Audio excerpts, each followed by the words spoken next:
glyphes, normalement, vous avez cette boîte de dialogue là qui s'ouvre. Et nous, ce qu'on va faire, c'est donc créer un nouveau document, en cliquant ici. Ce que Glyph faisait auparavant, mais ne fait plus, c'est de prendre par défaut l'alphabet latin. Donc, en fait, il faut choisir son système d'écriture parce que voilà, il y en a plein et on leur avait fait la critique que c'était un peu eurocentré de mettre le latin par défaut toujours et de devoir aller chercher plus loin si on voulait avoir d'autres systèmes d'écriture. Du coup, maintenant, c'est plus le cas. Le latin est au même rang que le reste, donc il faut descendre un peu et le sélectionner. Ce que vous pouvez faire dans le champ à droite, là, c'est d'activer cette case qui s'appelle donc préparer des glyphes. Alors, ça veut dire que ça va en fait vous générer des cases automatiques pour mettre vos lettres. Parce que de base, il n'y a pas de cases par défaut qui existent. Il faut vraiment choisir lesquelles on a envie de sélectionner. Et donc là, il y a basique de cocher. Vous pouvez vous contenter de basique pour l'instant. Il faudrait cocher Europe de l'Ouest pour avoir les accents, par exemple. Vous voyez, c'est en fonction. C'est pour ça qu'il y a des régions du monde qui sont listées. C'est en fonction des différentes lettres qui sont spécifiques à une langue. Donc des accents particuliers ou même des systèmes d'écriture différents du latin. Donc nous, on va se contenter de basique pour l'instant. Ensuite, on clique sur Nouveau projet. Hop. Et là, ça nous ouvre la fenêtre de travail qui nous intéresse. Donc déjà, avant même de faire quoi que ce soit, je vous conseille de juste faire commande S pour enregistrer votre fichier quelque part. Vous voyez que ça vous fait un fichier .glyph et que vous pouvez appeler comme vous voulez. Alors, voilà. Et là, vous voyez donc ce que je vous disais, le fait qu'on ait coché basique dans latin, ça fait que ça nous a généré automatiquement les lettres capitales et les lettres bas de casse du latin. Cependant, je risque d'avoir besoin d'autres lettres à un moment donné. Par exemple, si j'ai envie d'avoir la ponctuation et les chiffres, je peux aller les chercher dans le menu à gauche, ici, vous voyez. Il y a toute une liste dans catégorie. Je peux ouvrir chiffres. Il y a plusieurs types de chiffres. Alors, pour avoir les chiffres normaux basiques, on se contente de ceux qui sont dans décimales. Et là, si je fais clic droit, j'ai une fenêtre qui apparaît avec tous les chiffres. Je peux faire commande A pour tous les sélectionner. Et je clique sur générer. Et vous voyez que ça m'a créé les cases dans lesquelles je vais pouvoir mettre mes dessins de chiffres.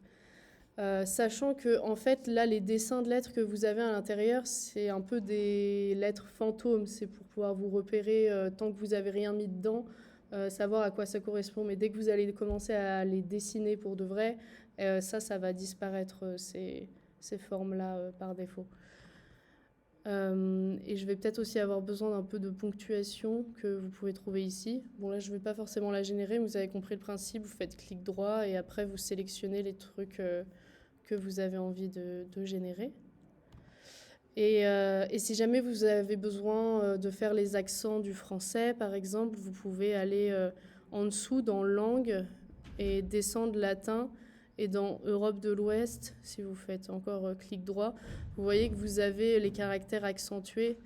Donc là, vous pouvez chercher les accents qui vous intéressent et les générer, soit prendre tout d'un coup et tout générer, soit les prendre au cas par cas. Parce que là, vous avez aussi des accents qui sont pour l'espagnol, pour l'allemand, etc. Donc il y a pour le néerlandais, enfin il y a beaucoup d'accents dont vous n'aurez peut-être pas forcément besoin.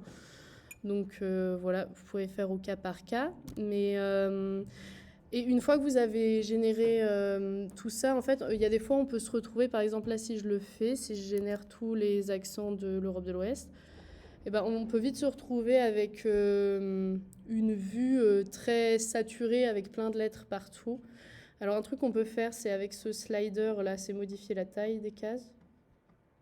Ça peut être pratique.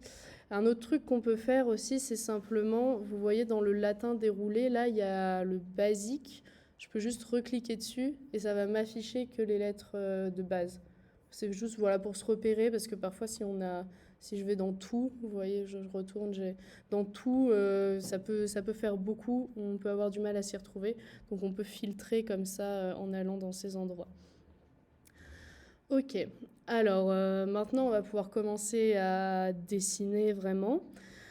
En général, on commence par la lettre N, parce que la lettre N, elle a l'avantage de contenir pas mal de modules qui vont pouvoir être réutilisés sur d'autres lettres après. Donc un truc, peut-être que de base, vous n'avez pas ça et ça d'affiché. Donc si vous avez une vue aussi simple que celle-là, vous pouvez aller en haut à droite pour cliquer sur cette icône pour afficher la barre latérale.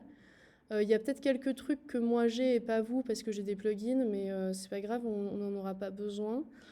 Et en bas à gauche, vous avez un petit œil sur lequel vous pouvez cliquer aussi et qui vous permettra plus tard d'avoir un aperçu et que vous pouvez passer en positif ou en négatif. Bon, en général, je le laisse en négatif, ça me permet d'avoir une vue de la lettre en blanc sur fond noir, alors que dans cette fenêtre-là, j'ai un aperçu de la lettre en noir sur fond blanc. Et voilà, de les voir dans les deux configurations, ça permet de repérer des choses différentes. Donc mon N, je vais avoir besoin de lui mettre une image à l'intérieur, une image de ce que j'ai fait à la main pour pouvoir ensuite dessiner en vectoriel par-dessus. Pour ça, on peut faire un copier-coller depuis Photoshop, ça marche. On peut aussi faire un drag and drop. Mais sinon, la manière, on va dire, plus dans les règles, c'est d'aller dans glyph, ajouter une image. Et là, ça vous ouvre une fenêtre. Alors, je vais aller chercher, du coup, une image de N. Je vais prendre celui-là. Et là, vous voyez que j'ai l'impression qu'il ne s'est rien passé, mais c'est juste parce que mon image elle est toute petite. En fait, elle est dans le coin, là. Tac. Donc, pas hésiter à zoomer, dézoomer avec le pad, ça marche très bien. Donc, je vais l'agrandir. Alors, comme sur tous les logiciels, vous gardez Shift appuyé pour garder les proportions. Et je vais essayer de placer mon N, du coup, de le mettre les pieds sur la ligne de pied. Et puis le haut aligné avec la hauteur d'X. Ça, vous n'avez peut-être pas les noms de base des lignes qui s'affichent. C'est un truc qu'on peut activer et désactiver dans Affichage, afficher les noms des mesures. Vous voyez. Si ça vous aide de les avoir, vous pouvez donc les afficher comme ça. L'image, c'est pareil. En fait, dans Affichage, vous pouvez choisir de l'avoir affichée ou pas. Afficher l'image, je coche, je décoche. Parce que parfois, une fois qu'on est satisfait de notre dessin vectoriel, au bout d'un moment, l'image, elle nous gêne plus qu'autre chose. Du coup, l'idée, c'est pas de la supprimer, mais plutôt de décocher le truc affiché, parce que ça nous permet de la retrouver à tout moment si on en a besoin. Alors, et vous voyez qu'il y a des zones un peu de... Il y a les lignes qui correspondent à la ligne de base et à la hauteur d'X, mais il y a aussi des espèces de petites zones de dépassement, qu'on appelle ça un peu dans le jargon des overshoots. Vous voyez cette espèce de zone un peu marron là.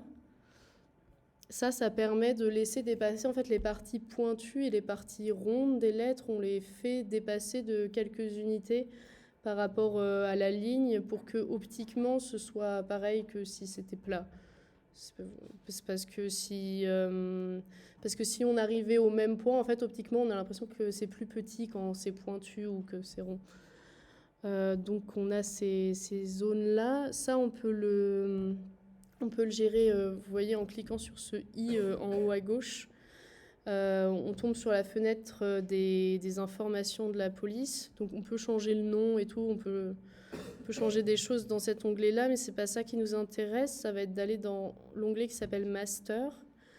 Et là, on a toutes les mesures en fait qu'on retrouve ici. Donc je peux tout changer, les hauteurs. Donc pour l'instant, moi la hauteur d'X là, elle me va. Donc je vais garder la valeur par défaut. C'est plutôt quand on aura des ascendantes et des descendantes que là, il y a des choses qu'on devra sûrement changer. mais c'est au cas par cas.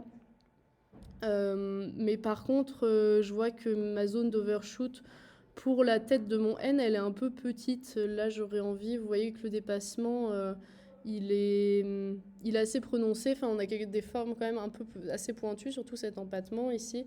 Donc peut-être que j'ai envie que ça dépasse davantage. Alors au lieu de 16, je peux mettre 30, par exemple. Et là, vous voyez que du coup, ça augmente beaucoup ma zone. Alors peut-être que 30, c'est un peu trop. Je peux tester 25, ouais, c'est mieux.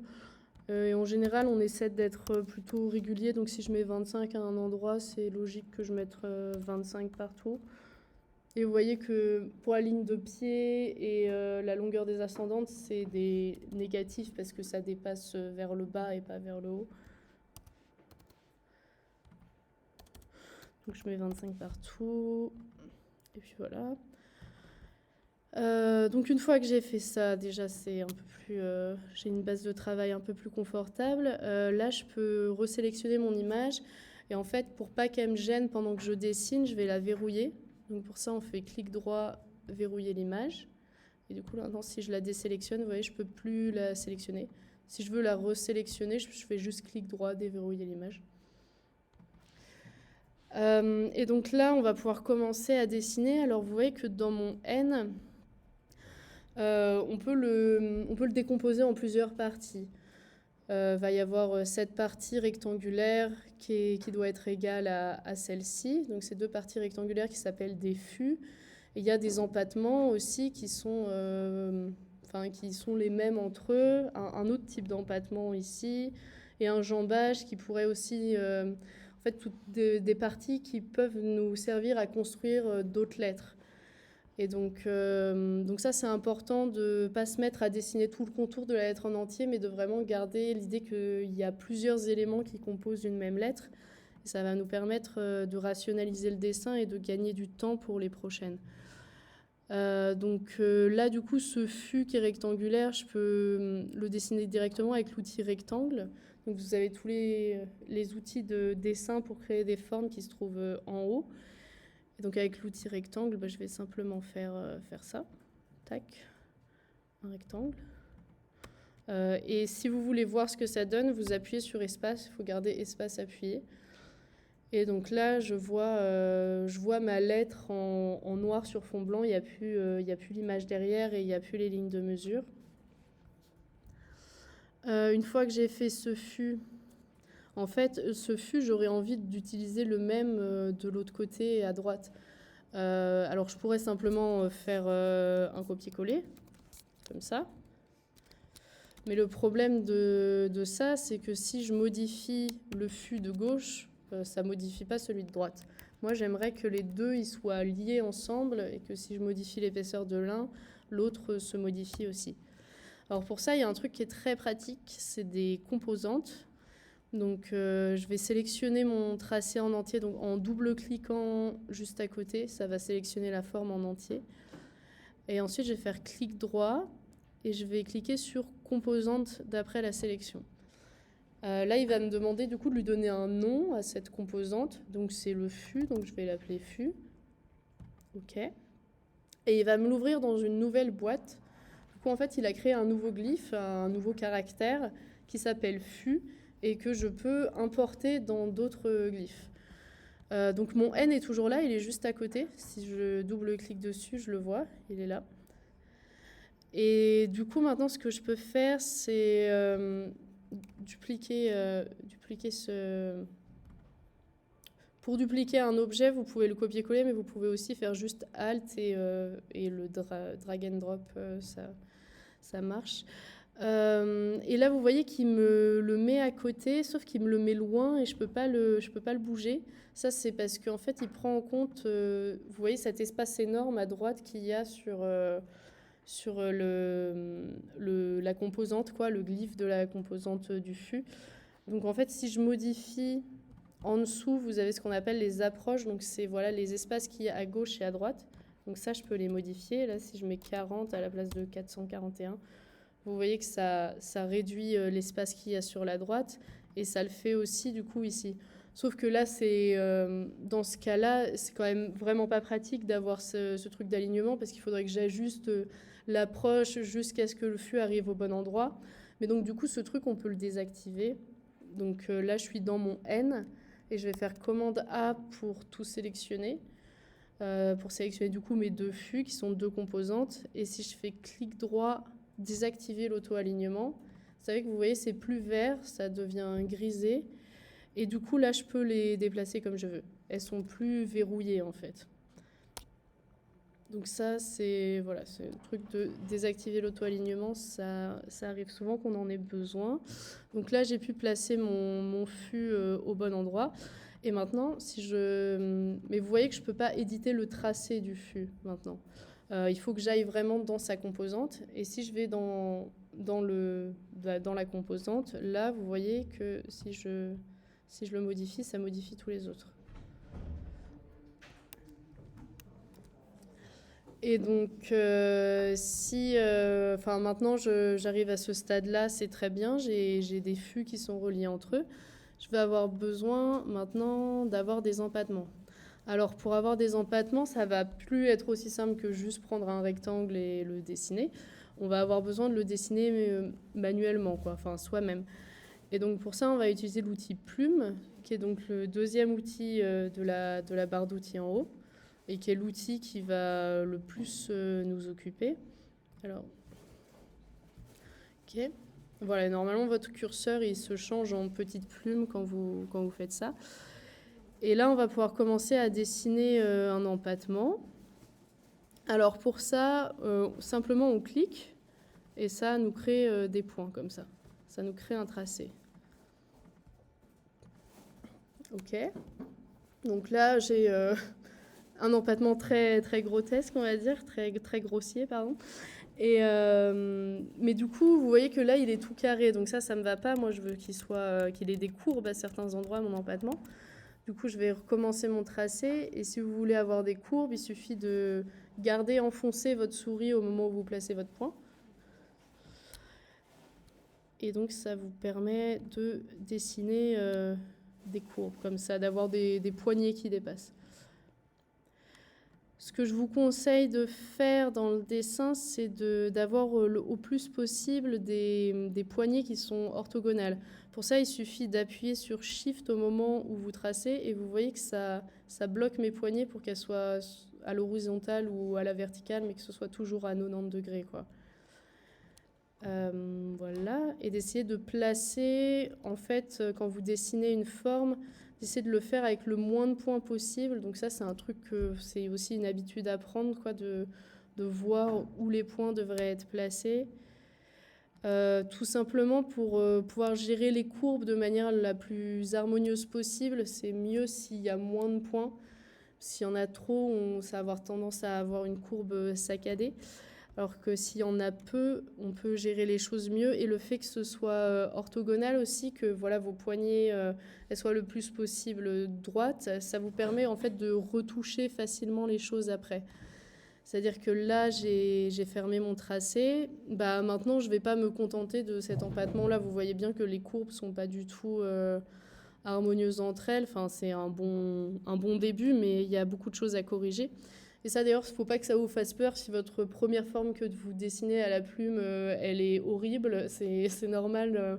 Faut voir ça plutôt comme de la sculpture, quoi, où on commence avec une espèce de blob informe et petit à petit, on s'approche de quelque chose qui ressemble plus à une lettre. Et donc là, je peux prendre les poignets si je veux et les déplacer. Et vous voyez que si j'appuie sur espace, je vois la forme en noir, donc ça me permet d'évaluer si c'est agréable à regarder ou pas, quoi. Et si je lâche espace, je revois à nouveau le tracé, sachant que j'ai aussi la vue avec le petit œil en dessous, là, en live.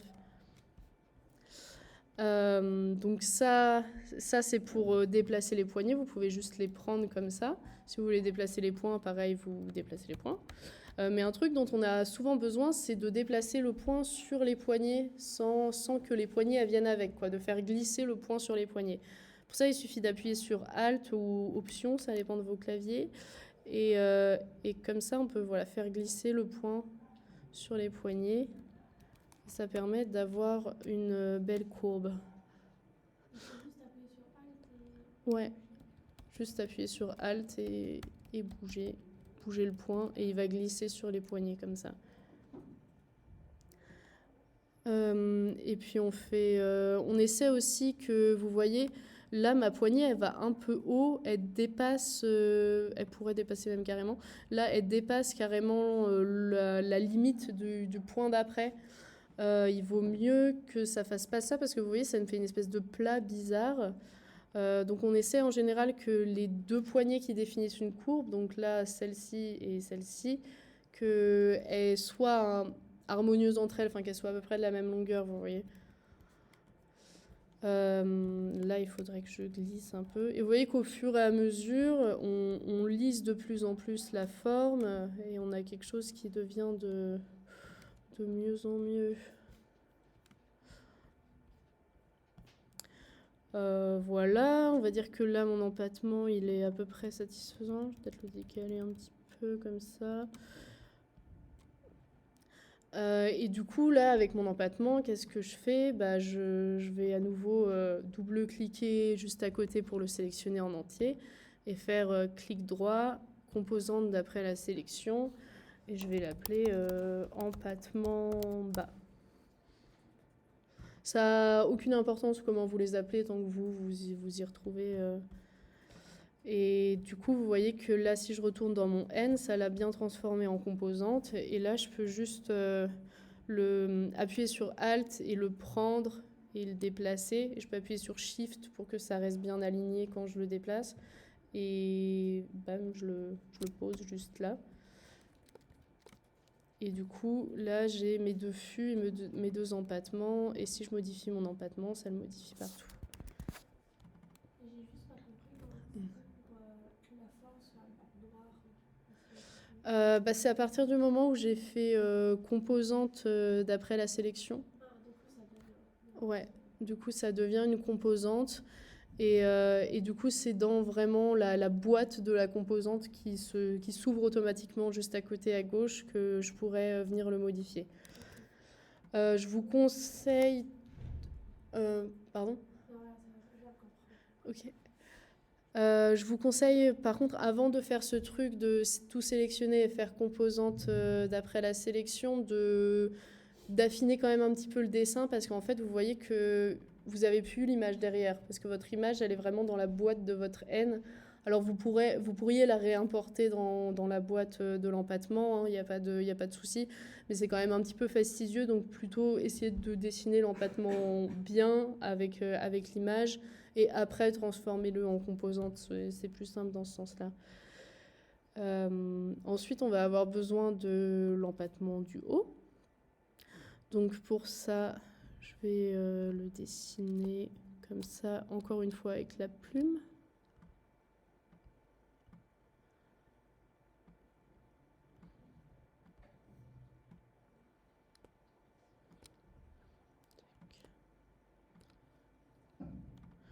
Hop.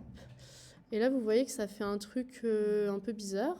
Parce que quand j'appuie sur espace, on voit que ça a créé un blanc à l'endroit de l'intersection entre l'empattement et le fût.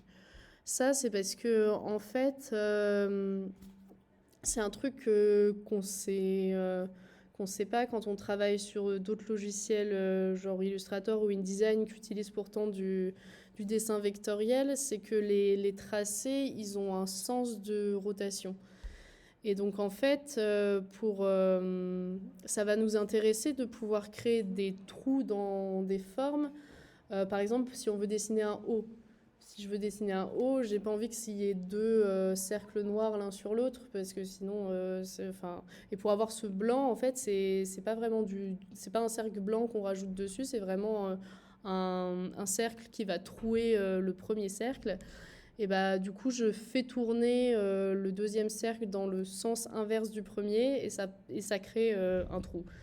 Ça paraît un peu obscur dit comme ça, mais en pratique, c'est très simple. Là, vous voyez, j'ai pas envie que ça crée un trou. Du coup, il suffit que je sélectionne le tracé en entier.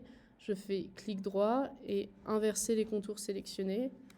Et vous voyez que c'est bon, les deux tracés tournent dans le même sens, du coup ils se superposent et ils se trouent pas l'un l'autre. Alors là, je vais avoir envie d'aligner avec mon fût le plus possible pour que la transition entre les deux parties se passe bien.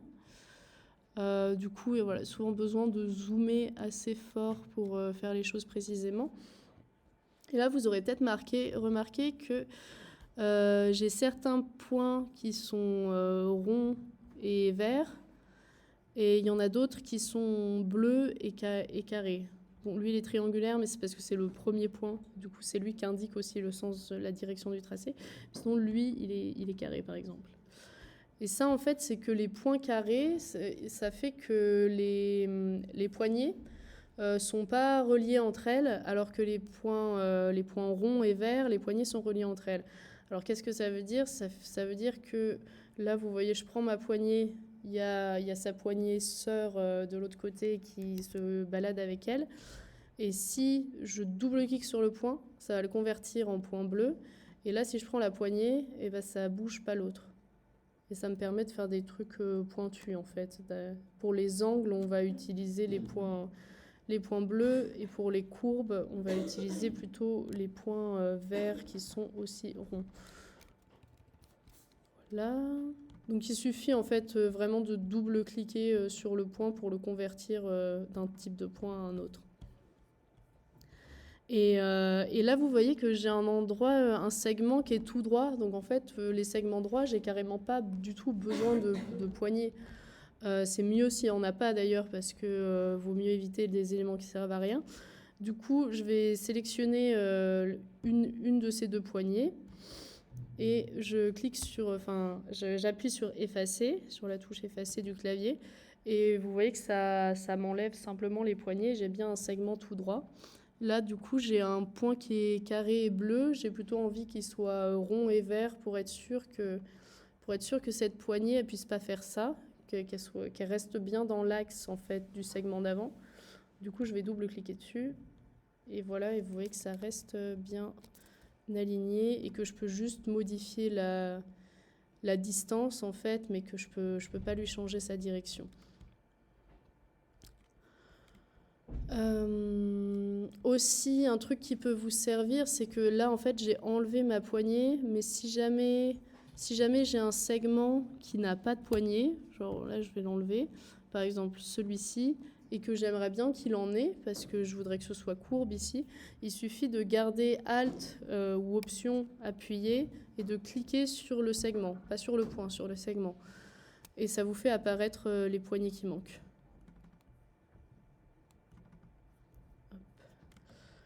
Donc voilà, là j'ai un autre empattement, bon, qui n'est pas très bien dessiné, mais c'est pas très grave. Et du coup, je vais créer, encore une fois, je vais créer une composante, donc je le sélectionne, je fais composante d'après la sélection, je vais appeler empattement haut.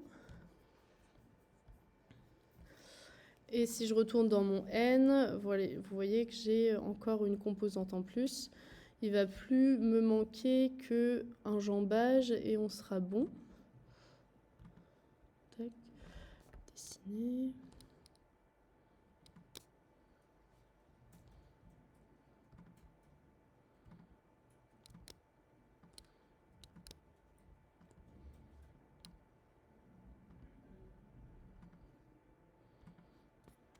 Et là, vous voyez qu'il y a encore un problème de sens de tracé. Donc encore une fois, je sélectionne tout, clic droit, inverser les contours sélectionnés. Je fais en sorte que tout ça soit aligné correctement.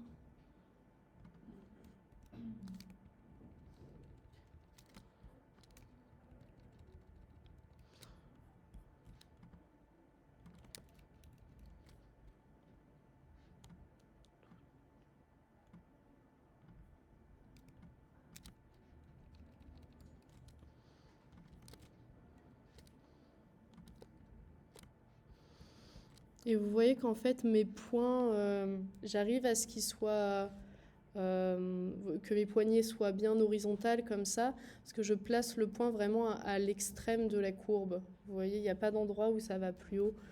Et ça, en fait, c'est une petite technique pour repérer à quels endroits devraient être placés vos points. C'est vraiment de vous dire, est-ce qu'à un moment donné, ça va plus loin et aussi, et vous voyez que votre tracé, il est toujours fait... là, on trace par le contour, mais à chaque fois, faut vous dire que ça, si on le traçait en calligraphie, ce que vous avez fait à la base, bah, c'est un seul trait. Du coup, la logique de construction, c'est logique que ce soit la même d'un côté de la courbe et de l'autre. C'est pour ça, là, ce point, il va avec celui-ci. Vous voyez, je pourrais avoir dessiné le truc autrement. Ce qui serait pas bien, ce serait d'avoir, par exemple, tac, je fais ça. La courbe est la même, mais là, ce point-là, c'est beaucoup plus difficile à éditer, en fait, là, parce que ça bouge dans tous les sens. C'est pour ça que c'est mieux d'avoir un point ici, plutôt. Un point à l'extrême de la courbe qui me permet, voilà, si je veux modifier un peu l'épaisseur des choses et être précise, en fait, c'est beaucoup plus simple avec des points orthogonaux comme ça. Et surtout, il se passe la même chose en haut ici et en bas ici. Donc même si je veux modifier la courbe dans son ensemble, je peux venir sélectionner les deux poignées qui sont là et vous voyez faire ça, ce qui est beaucoup plus pratique. Alors c'est un peu, faut voir, faut faire aussi à l'œil au fur et à mesure quand vous regardez. Là, mon N, je vois que cette partie-là, elle est quand même très fine par rapport au reste. Du coup, je vais peut-être le graisser un petit peu, même si ça correspond plutôt bien à ce qu'il y a sur mon image derrière. Faut aussi, voilà, utiliser un peu son discernement au fur et à mesure qu'on dessine et pas hésiter à se détacher de la référence si c'est pertinent. Hop. Bon, là c'est plutôt ok. Du coup, je vais encore créer une composante pour le jambage.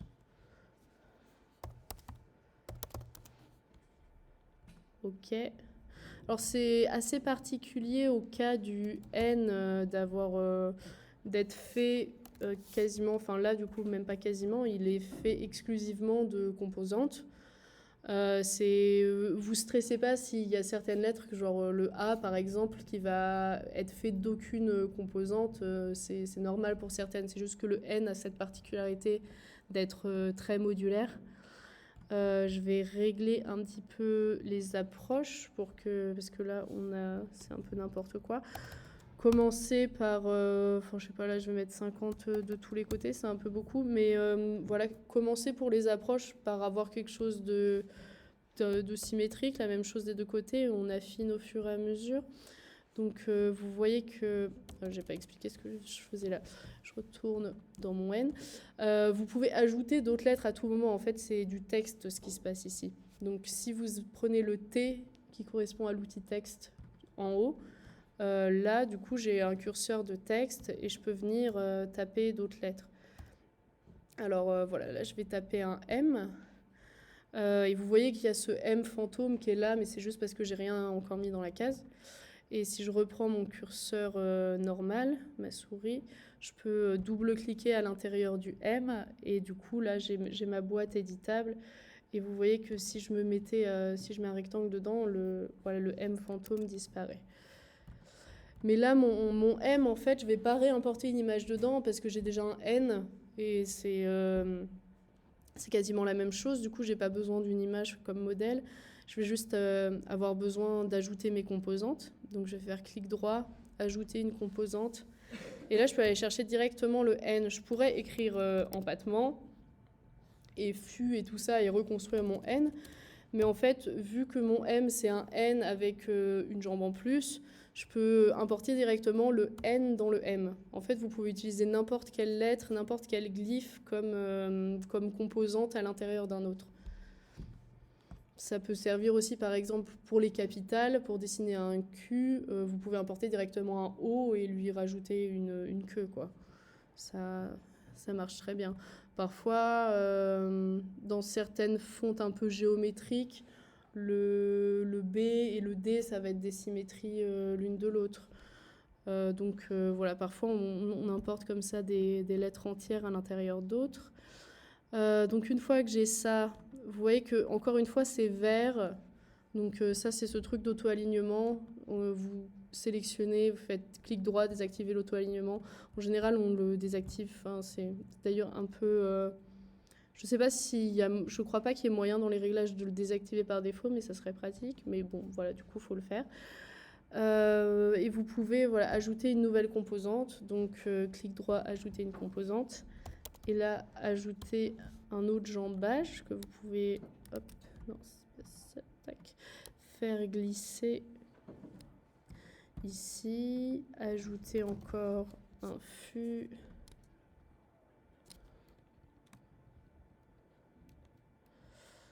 Et ajouter un empattement. Tac. Donc là, du coup, j'ai un M. Et ce que je sais pas là et qui serait quand même important de savoir, c'est qu'il faudrait que la distance entre mes fûts soit toujours la même. Pour vous assurer de ça, vous pouvez prendre l'outil règle, qui est en haut aussi, et tirer un trait. Et si vous gardez Shift appuyé, ça vous permet de tirer un trait droit. Et là, ah bah, comme par magie, c'est déjà bon. Du coup, là, vous voyez qu'il y a bien 229 unités entre chaque fût. Et vous pouvez... on pourrait aussi avoir le fût directement avec l'empattement en bas qui soit une seule composante. Mais moi, je préfère les séparer parce que c'est quand même plus flex. Par exemple, mon M, là, je pourrais avoir envie que l'empattement, il rentre un peu plus. Et enfin, j'aime bien avoir cette liberté de déplacement quand même, que ce soit un peu plus séparé. Mais ça, encore, enfin, ça dépend des fontes, quoi. Peut-être que pour vous, ce sera plus pratique d'avoir une composante plus complexe et que ce ne sera pas possible de décomposer en plein de petits morceaux. Alors là, vous voyez que mon approche à droite, elle est négative, elle est à moins 265, ce qui fait que si je venais taper une autre lettre à côté, ça se rentre dedans. Du coup, je vais avoir envie de mettre autre chose. Je ne sais pas si je mets 30 par exemple. Voilà, ça repousse et c'est OK. Mais par contre, ce qu'on voit, c'est que, bah, en fait, tout comme les composantes, c'est les mêmes qui composent le N et le M, les approches sur le côté, ce serait aussi logique que ce soit la même chose, vu que c'est les mêmes formes. Et pour ça, on peut les relier entre elles, c'est-à-dire qu'à la place de chiffres, je peux mettre juste N, et ça va reprendre les approches du N. Et vous voyez du coup que si je modifie sur le N, hop, alors pourquoi ça... Ah oui, par contre ça décale, ça c'est un peu chiant, décale le dessin, faut revenir réaligner. Vous voyez que du coup ça me fait ça me met le truc en rouge avec une flèche qui tourne. Et si je clique sur la flèche, ça réactualise et ça remet l'approche du N.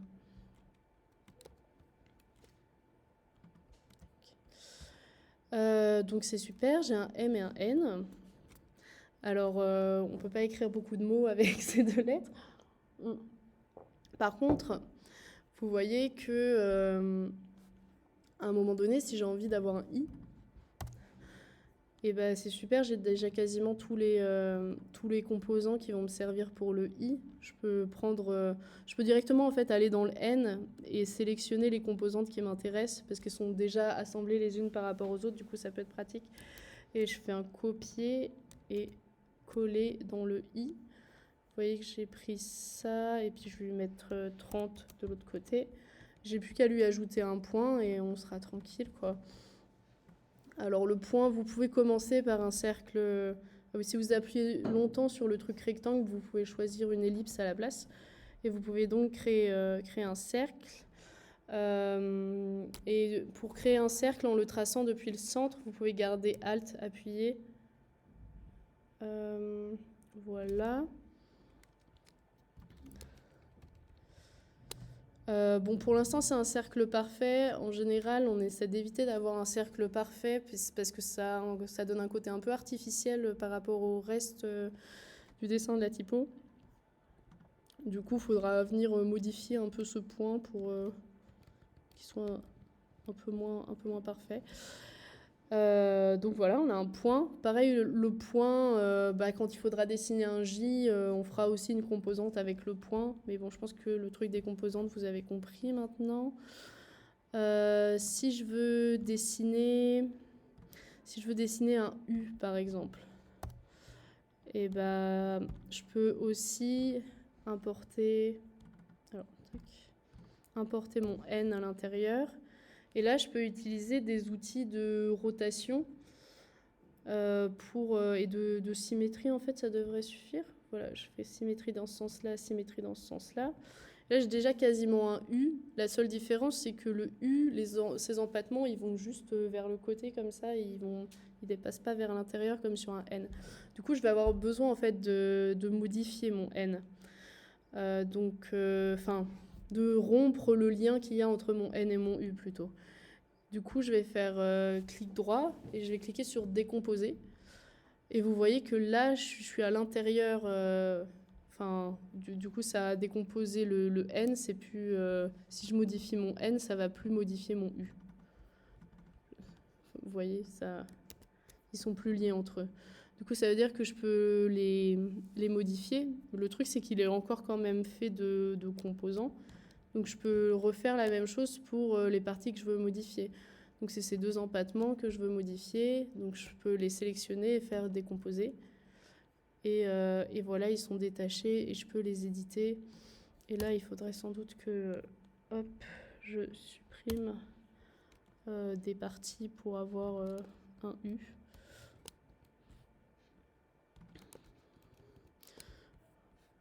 Bon, je l'ai fait très à l'arrache, mais vous voyez le principe. Et il faudrait sans doute aussi que je descende l'ensemble, parce qu'en faisant les symétries, ça m'a comme remonté. Voilà. Et vous voyez que j'ai inversé le sens par rapport au N. Du coup, je ne peux pas juste écrire N ici dans les approches, parce que ça m'inverse le sens des approches. Et moi, je voudrais que l'approche de gauche du U soit la même que l'approche de droite du N. Vous voyez comme c'est retourné, et inversement. Pour ça, on peut écrire des espèces de formules mathématiques. Il faut écrire égal barre N. Et du coup, ça prend l'approche opposée. Pour écrire la barre, il suffit de faire option Shift L.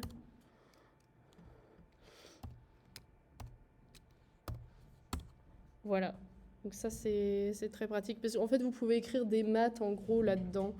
C'est-à-dire que je pourrais aussi lui dire de faire ça, moins 5 unités, quoi. Et il fait le calcul. Donc c'est très pratique. Voilà, donc là, je peux écrire minimum, par exemple. Il y a assez de lettres. Mais vous voyez que mes approches, elles sont complètement flinguées. Là, il y a beaucoup trop de blanc. Du coup, ça, c'est des choses qu'on ajuste au fur et à mesure, mais il faut le faire vraiment en ayant plusieurs lettres, quoi. On ne le fait pas indépendamment les unes des autres. Par contre, il y a si on veut faire au début, on peut le faire un peu comme ça au fur et à mesure avec les lettres qu'on a. Mais à la fin, il y a quand même une méthode un peu systématique qui consiste à mettre des O et des N, parce que les O et les N, vous avez du coup les parties courbes et les parties droites de vos lettres, et du coup de les mettre, les intercaler comme ça. Ensuite, vous réglez l'espace qu'il y a entre les O et les N seulement. Et après, vous pouvez venir glisser toutes vos autres lettres entre les O et les N et du coup tout régler de manière très systématique. Le problème là, c'est que pour l'instant, j'ai pas de O. Donc on va régler ce problème. Donc cette fois, pour le O, il faut que, vu qu'il n'y a rien de modulaire par rapport au N, il va falloir que j'importe une image encore une fois. Donc je vais dans Glyph, ajouter une image. Je vais aller chercher un O. Et alors, encore une fois, elle est toute petite ici. Je vais la grossir.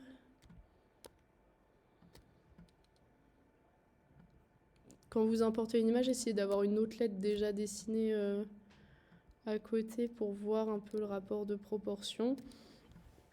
Mais ce que vous pouvez faire aussi, c'est si je retourne dans mon N et que je déverrouille l'image, donc clic droit, déverrouiller l'image, et que je la sélectionne, vous voyez que là, il y a un pourcentage de déformation de l'image. Je peux faire un copier-coller de ce pourcentage et le coller pour le haut. Comme ça, je sais qu'il sera vraiment de la même taille. Après, c'est pas forcément une science exacte. Là, vous voyez que peut-être il pourrait dépasser un petit peu plus, donc peut-être... Enfin, remarque, là, ça va. Non, là, c'est bien. Mais bon, vous voyez que parfois, c'est pas forcément parfait d'avoir exactement le même pourcentage entre chaque lettre. Il y a besoin de faire quelques déformations et c'est OK. Donc, je vais faire clic droit, verrouiller l'image. Et là, je vais pouvoir dessiner mon O. Donc, le O, vu qu'il est vu que c'est globalement 2 ellipses l'une sur l'autre, je vais pouvoir prendre l'outil ellipse et me mettre à peu près au milieu. Et du coup, en appuyant sur Alt, tracer une ellipse depuis le centre. Ça me fait bien ça. Et j'en fais une deuxième pour le cercle intérieur. Et vous voyez que là, ça se trouve pas. Donc, il faut que je sélectionne le cercle intérieur et que je fasse clic droit, inverser les contours sélectionnés. Et là, ça crée bien un trou. Donc, par contre, mon haut, il ressemble à rien. Ça, c'est un peu... On pourrait croire que le haut, c'est facile à dessiner parce que c'est juste un cercle. Mais en fait, plus les lettres ont l'air faciles, en général, plus elles sont difficiles parce que... Justement, c'est un peu comme pour le point du i, quoi. On part d'un truc très géométrique, du coup, c'est difficile de retrouver quelque chose qui a vraiment l'âme des autres lettres. Donc, il faut y aller petit à petit. On peut utiliser... là, vous voyez que l'axe, il est droit et il faudrait plutôt qu'il soit penché. Donc, je peux sélectionner ce cercle intérieur et utiliser sur le côté, vous avez un outil de rotation sur lequel vous pouvez régler le nombre de degrés que vous voulez. Donc là, je suis à 5 et si je clique sur la flèche, ça me fait tourner ma forme. Voilà, je la fais tourner à 15 degrés. Et le problème là, c'est que vous voyez mes poignées tout à l'heure, elles étaient bien orthogonales et maintenant elles sont sur le côté et ça fait que pour continuer à éditer manuellement la forme, c'est un peu contraignant. Du coup, je vais la sélectionner en entier et je vais aller dans tracer, ajouter les extrêmes. Donc ça, c'est un truc qui vous permet d'ajouter automatiquement en fait les points des extrêmes quoi, et avec leurs poignées orthogonales. Vous voyez que du coup j'ai 2 fois trop de points. Donc une fois que j'ai fait ça, je vais supprimer manuellement et un par un. On est obligé de le faire un par un pour qu'il recalcule bien la courbe. Les points en trop, donc ceux d'avant, ceux qui n'étaient pas droits. Et je me retrouve du coup à nouveau avec une forme qui est penchée mais qui est quand même fabriquée à partir de poignées qui sont bien droites, quoi. Voilà, donc là je vais pouvoir pousser un petit peu le dessin. Donc vous voyez en fait là je réduis la taille du délié qui est ici parce qu'il faut que ce soit visuellement la même chose que sur le N ici. Et au contraire, les pleins, il faut qu'ils se rapportent plus à l'épaisseur du fût du N. Donc là, c'est un peu léger pour l'instant. C'est aussi des choses que vous pouvez mesurer avec la règle, mais sachant qu'on le fait quand même plus à l'œil qu'autre chose, parce que déjà, mesurer une courbe, c'est un peu compliqué, on ne sait pas trop comment se placer. Mais bon, là, on voit que fait à peu près 100 unités. Et mon fût, il fait combien d'unités? Il fait 82 unités. Alors c'est normal que les courbes soient plus épaisses que les lignes droites. C'est pour que, encore une fois, visuellement, ce soit la même chose. Mais là, la différence, elle est peut-être un peu abusée. Mais voilà, c'est plutôt un truc qu'il faut faire à l'œil. Enfin, apprenez à faire un peu confiance à votre œil parce qu'il n'y a pas vraiment de loi mathématique pour tout ça. Faut que ça ait l'air d'être le même poids, quoi.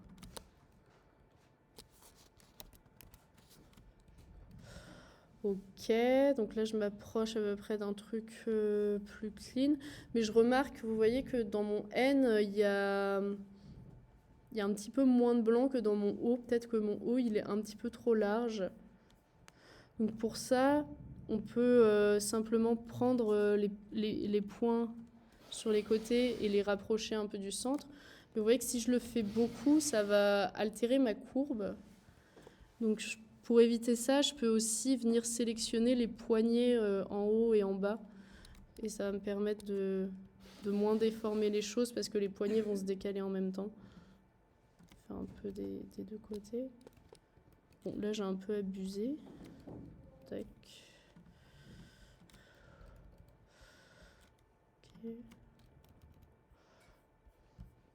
Ok, bon, donc j'ai un haut un peu plus satisfaisant. Je vais réduire les approches. Alors le haut, vu que c'est une lettre quand même relativement symétrique, à l'extérieur en tout cas, c'est logique que les approches ce soit la même valeur des deux côtés. Alors là, c'est peut-être un petit peu faible. Je vous conseille de les régler plutôt en 5 par 5, que je ne mettez pas des trucs genre 32 et tout ça, parce que déjà c'est assez précis 5 par 5 et ça vous permet de voir si c'est une approche que c'est vous qui avez décidé ou si c'est un truc que vous n'avez pas encore réglé ou qui s'est déréglé entre-temps. C'est assez pratique. Donc là, je vois que l'espace entre mes deux hauts, il est peut-être encore un peu léger, donc peut-être je vais mettre 40 plutôt. Faut que globalement, en termes de rythme, ce soit régulier. Donc l'espace qui est à l'intérieur des lettres et l'espace à l'extérieur, ce soit harmonieux, quoi.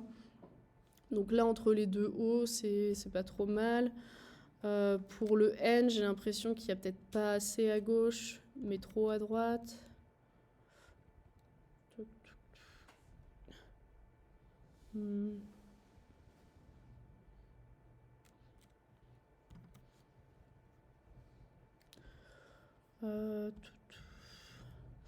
C'est peut-être encore trop. Donc vous voyez, on y va au fur et à mesure jusqu'à avoir un rythme cohérent. Là, ça a l'air d'être pas mal. Et une fois que j'ai ça, bah, comme je vous disais, une fois que j'aurai dessiné les autres lettres, ah oui, non, ça c'est pas ce que je voulais sauvegarder. Je vais pouvoir venir intercaler. Alors, je peux sélectionner tout ça, ce NO et tout.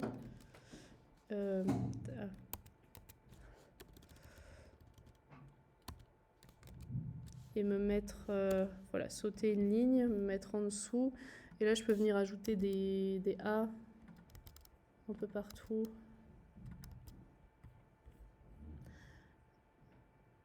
Et l'idée, c'est d'avoir toutes les séquences possibles. Donc là, c'est pas encore le cas. D'avoir le A entre deux N, le A entre deux O. Ah bah s'il était déjà entre deux N, bon, c'est pas grave. Plus la ligne est longue, plus ça permet de se rendre compte des inconsistances de rythme, donc c'est très bien. Le A entre un O et un N, et le A entre un N et un O, et ça, j'ai pas encore... Voilà, tac. Et en fait, vous pouvez ensuite vous copier-coller cette ligne et à chaque fois changer le A par toutes les lettres de l'alphabet une par une. Et ça vous permet d'avoir des approches régulières. Donc en fait là on l'a fait avec le A, mais finalement on a déjà un I. Du coup, je peux donner cet exemple-là.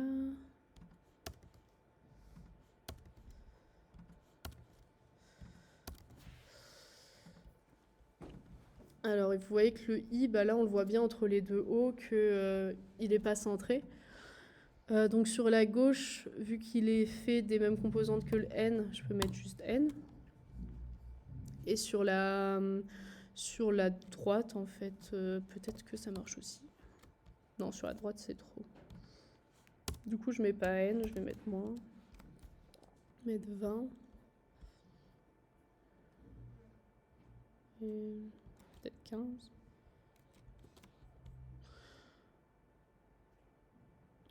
Et voilà, c'est pas mal. Donc, c'est cool. Je peux écrire minimum, je peux écrire oignon, je peux écrire des mots qui n'existent pas, mais qui me permettent quand même de voir de voir comment ça se comporte déjà. Et vous voyez que j'ai quand même un truc un peu régulier, quoi, même si j'ai que 4 lettres. Et puis voilà, on y va au fur et à mesure, toujours en mettant l'image derrière s'il y a besoin. Là, vu que j'ai mon N, mon M et mon I, il y a des choses qui vont être très rapides à faire. Par exemple, mon H. Mon H, je vais pouvoir simplement importer mon N dedans, faire décomposer, remonter cet empattement-là à la hauteur des ascendantes. Et vous voyez, le fût, je peux simplement le dupliquer pour l'allonger en fait. Et puis voilà, j'ai un H. Et puis je peux lui appliquer les mêmes approches que le N. Et ça, c'est voilà, c'est toujours très satisfaisant. Un truc dont parfois vous risquez d'avoir besoin, c'est de faire des pathfinders, c'est-à-dire que là, sur mon N, si jamais, alors je vais enlever l'affichage de l'image, si jamais j'avais envie que ces deux parties-là, à cet endroit-là, je sais pas, il y a une espèce de creux, une espèce de piège à encre, on appelle ça, et pas que ce soit une jonction, voilà, comme ça, carrée, telle qu'elle est actuellement. Je risque d'être obligée de faire fusionner les deux parties. Alors du coup, elles pourront plus être décomposantes, donc il faut que je les sélectionne, que je fasse clic droit, décomposer. Et du coup, je vais sélectionner les tracés. Et là, je peux aller utiliser ce petit truc en bas à droite, qui est un Pathfinder tout simplement. Je vais cliquer dessus et voilà, ça va aplatir et créer une seule forme. Et du coup, à partir de là, bah, je peux venir faire ce que je veux. Et cette transition, si j'ai envie qu'il y ait un truc qui rentre à l'intérieur comme ça sur mon N, je peux quoi. Et vous voyez que ça se répercute sur le M qui vient du même endroit. Mais du coup, ça se répercute plus sur mon H parce que c'est pas lié. Mais je pourrais créer une composante de tout ce truc-là. Vous voyez que c'est plus deux trucs détachés. Là, j'ai besoin que les deux aillent ensemble. Donc voilà, ça c'est quelque chose dont vous pourriez avoir besoin. Aussi, parfois, des trucs qui se passent quand on veut faire fusionner les choses. Parfois, ça marche pas. Il y a une espèce de bug où les points ont l'air de rester. Ça, c'est qu'il y a un problème de sens de rotation des tracés aussi. Donc, il suffit de faire commande A pour tout sélectionner et d'aller dans Tracé, corriger la direction du tracé. Et une fois que vous avez fait ça, vous pouvez refaire le truc de Pathfinder et ça marchera sans souci. Vous avez aussi des outils, ici on en a utilisé quelques-uns, les outils de symétrie qui sont là, les outils de rotation, des outils de mise à l'échelle, où vous pouvez régler en pourcentage, d'italisation aussi, des outils d'alignement. En haut, vous avez aussi un scalpel qui peut vous servir voilà, pour si vous voulez découper des bouts de lettres comme ça. Le reste, ça devrait pas trop vous servir. Et oui, dans Fontinfo, donc là, dans le petit i en haut, vous pouvez bien sûr, dans Police, lui donner un nom. Et vous pouvez ajouter des trucs, par exemple si vous cliquez sur plus et que vous cherchez designer, vous mettez ajouter le champ, du coup là vous pouvez mettre votre nom quoi, pour signer votre fonte. Et voilà, et n'oubliez pas aussi de temps en temps de retourner dans l'onglet police pour voir où vous en êtes. Et là vous voyez qu'il me met un petit panneau attention bleu dans le M et dans le U. C'est parce que voilà, si je double-clique sur le M, je vois qu'en fait c'est un truc d'approche où j'ai modifié l'approche sur le N, mais du coup elle n'est pas modifiée sur le M. Et voilà, il faut que je clique sur la petite flèche pour que ça se remette. Et ça risque d'arriver souvent. Et au lieu du coup de devoir le changer lettre par lettre, vous pouvez simplement, alors voilà, si je le défais, sélectionner toutes vos lettres et aller dans glyphes, actualiser les mesures Et c'est comme si vous aviez cliqué sur la petite flèche qui tourne sur toutes les lettres d'un coup, en fait. Voilà, vous pouvez retourner dans tout aussi. Vous voyez ce que je vous disais sur le fait que quand on a dessiné pas beaucoup de lettres, être dans tout, ça va y avoir un côté un peu intimidant parce qu'on a l'impression qu'on a rempli 3 cases sur 200, quoi. Du coup, ça peut être bien de rester dans basique au début. Voilà. Je vais arrêter le truc.